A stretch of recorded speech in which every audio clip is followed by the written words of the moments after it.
Hello everyone, मैं self Vishal Kumar. और आज मैं आप लोगों को बताऊंगा कि इस कोविड-19 सिचुएशन में भी किस प्रकार सरकार और प्राइवेट कंपनी के बीच एक भ्रष्टाचार की एक महामारी की तरह दिखने को मिलती है, जिसे दिल्ली हाई कोर्ट ने भी स्वीकारा है। और किस प्रकार ये रैपिड एंटीबायोटिक टेस्ट, जिसे ICMR Indian council of medical research ने अप्रूव किया था, लेकिन 2 दिन बाद ही इसको बंद कर दिया गया। ये antibody test, rapid antibody test corona से लड़ने में सरकार को एक हेल्प देती, क्योंकि ये मात्र 10-15 मिनट में ही टेस्ट का पता लगा देती है। लेकिन सरकार ने ऐसी मारने से इस प्रकार से सरकार और गवर्नमेंट और प्राइवेट कंपनी के बीच एक रिवैलिटी देखने को मिलती है। और ये देखते हैं तो ये आज का कोविड-19 का सिचुएशन है इंडिया में कंफर्म केस 358 है और 22,000 लगभग एक्टिव केस में। रिकवरी भी अच्छी खासे हो रहे हैं, 7,600 और लगभग 1,000 के व्यक्ति भी मर गए हैं, जिन्होंने अपने इस सिचुएशन में अपनी जान अपनी दे दी है। उनको मेरी ओर से एक सलाम। तो चलिए हम देखते हैं। ये बिजनेस टुडे का कल का आर्टिकल है। ये बताता है कि जो आईसीएमआर ने चाइना की कंपनी से उसको फिर से चाइना को भेजने का फैसला जो लिया है, उसे चाइना ने एक अनफेयर ट्रीट किया है। ये आर्टिकल वही बताता है कि चाइना की जो 2 कंपनी है, जो आगे हम देखेंगे, उन्होंने जो फॉल्टी रैपिड टेस्ट, जो आईसीएमआर ने कहा है कि इसकी सेंसिटिविटी मात्र 4 से 5% है। नॉर्मल एंटीबॉडी टेस्ट होता है, उसकी होनी चाहिए सेंसिटिविटी 70 से 80%। तो आईसीएमआर ने उसको डिसअप्रूव कर, लेकिन चाइना ने इसको अनफेयर बताया है। ये बताता है कि ICMR says no payment made for Chinese test supplier. आपको बता दें कि 25 तारीख को आईसीएमआर ने कहा था कि हम लोग चाइना से 10 लाख रैपिड एंटीबायोटिक टेस्ट ले रहे हैं, लेकिन जब वो भारत में आया तो पता चला कि बात उसकी 4 से 5 नॉर्मल एंटीबॉडी टेस्ट होती है, उसकी होनी चाहिए 70 से 80%। होनी तो चाहिए 90 से 95%, लेकिन 70 से 80% भी एक अच्छी खासी देखने को मिलती है। तो आईसीएमआर ने 10 लाख ऑर्डर चाइना की कंपनी को दिए थे, लेकिन उसमें फॉल्ट के कारण आईसीएमआर ने उसको फिर से करने का फैसला किया है। तो चलिए हम अच्छे से डिस्कस करते हैं। चाइना, जैसा कि आपको पता है कि चाइना इस कोविड-19 सिचुएशन में चाइना की कंपनी मुनाफे कमाने के लिए बहुत होड़-सी मची हुई है। चाइना की 2 कंपनी है, ग्वांगजू वांडो बायोटेक एंड ज्वांजू लिवचोन डायग्नोस्टिक। ये दोनों चाइना की NMPA National Medical Administration of China, जैसे भारत में एसीमार होता है, वैसे ही चाइना की एनएमपीए अप्रूव करती है कि कोई कंपनी उपकरण को बना सकती है कि नहीं। तो ये दोनों कंपनी एनपीएमए के द्वारा अप्रूव है और इसको क्वालिटी स्टैंडर्ड का सर्टिफिकेट भी दिया गया है।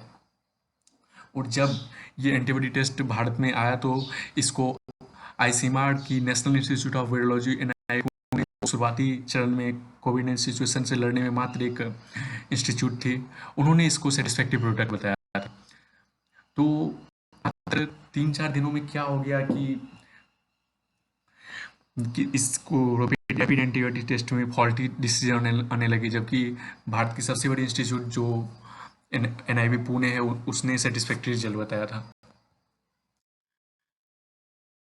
ये उस टाइम का चाइनीज फर्म बताती है कि हमारी टेस्टिंग को आईसीएमआर ने अप्रूव किया, जैसा कि मैंने आपको बताया कि एनआईवी अप्रूव कर दिया था। 25 मार्च का ये आर्टिकल है। ये बताता है कि आईसीएमआर ने रैपिड एंटीबॉडी टेस्ट को अप्रूव किया था इंडिया में, लेकिन उन्होंने एक एलिमेंट्री मिस्टेक की थी।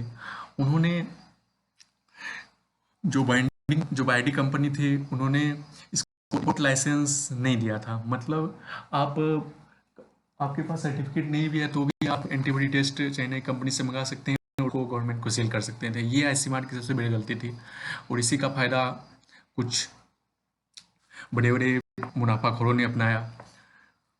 जो जहाँ से चाइना की कंपनी से इन्होंने 245 रुपये में लगभग एक टेस्ट किट ऑर्डर किया था और उसको 420 रुपये में डिस्ट्रीब्यूटर को भेजा, और डिस्ट्रीब्यूटर ने फिर इसको 600 रुपये में 145% हाइयर इम्पोर्ट, जिस 245 से 600 रुपये में 145% हाइयर इम्पोर्ट को सरकार को बेचा। तो ये सब मामला दिल्ली हाई कोर्ट में गया था, तो दिल्ली हाई कोर्ट ने वाला बोला हाँ इसमें इरेगुलरिटी है, लेकिन अभी हम इसको नहीं देख रहे हैं। तो सरकार को इसने डायरेक्शन इशू की कि आप देखिए किस प्रकार से इसमें इरेगुलरिटी आती है।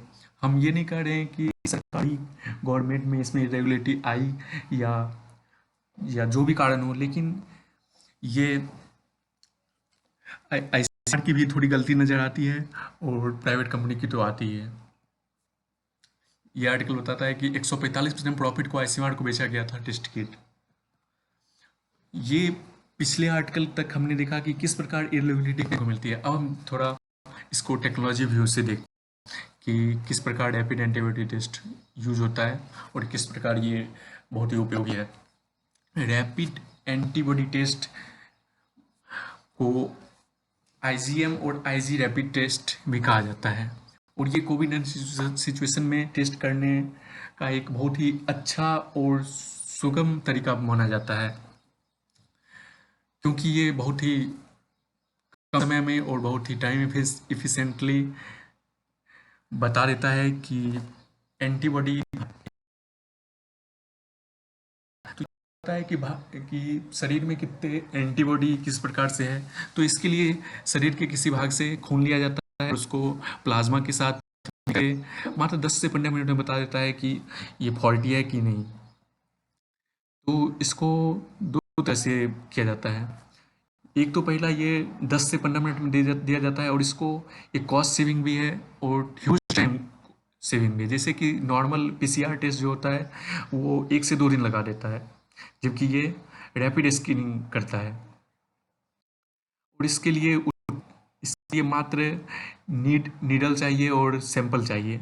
सैंपल के साथ ग्लूकोज को टेस्ट के मिक्स करके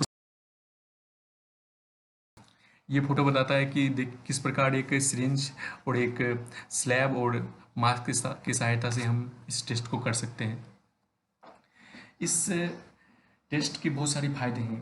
पहला, ये सिग्निफिकेंट टाइम और कॉस्ट सेविंग, जैसे कि मैंने आपको बताया, ये 10 से 15 मिनट में टेस्ट दे देता है, और इसको आइडेंटिफाई सिम्टम्स का आइडेंटिफाई कर सकते हैं, और ये असिस्ट कर सकता है कि किस प्रकार ये पीसीआर टेस्ट को ऐसा मान सकते हैं ये पीसीआर टेस्ट का पहला अप्रूव वर्जन है, और इसको स्किन एनीवेयर कर सकते हैं।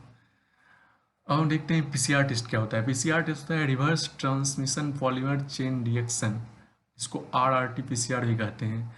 इसमें क्या किया जाता है, एक कठिन तरीका से एक स्वैब को लिया जाता है, ये या तो ये नाक या मुंह से लिया जाता है, और इसको फिर लैब में आरएनए को चेन रिएक्शन से इसको तोड़ा जाता है डीएनए में, और फिर इसको प्लाज्मा के तरीके से इसको में टेस्ट किया जाता है, फिर इसमें पता चलता है। तो ये बहुत ही टाइम कंज्यूमर है, इसमें मतलब 1 से 2 दिन लग जाते हैं, और इसकी कॉस्ट भी ज़्यादा है, लगभग 4500 रुपये कॉस्ट है, जिसका कि आईसीएमआर ने अप्रूव किया है। क्योंकि नॉर्मल रैपिड टेस्ट 300 से 400 में मिल जाता है, और इसको आम लोग भी यूज़ कर सकते हैं।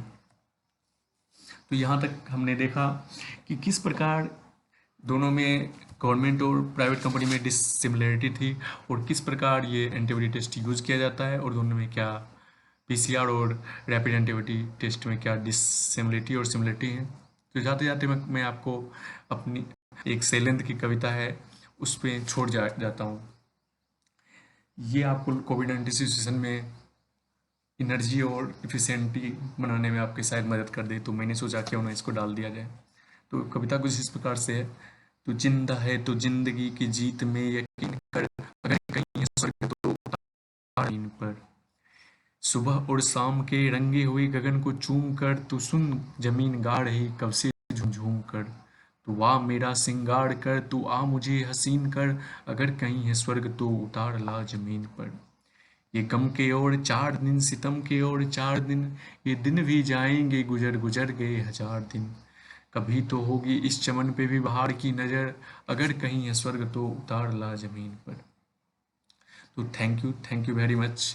आपको कुछ अच्छा लगा हमारे वीडियो में तो हमारे चैनल को लाइक और सब्सक्राइब जरूर करें और कमेंट में बताएं कि आपको कैसा लग रहा हो। Thank you very much.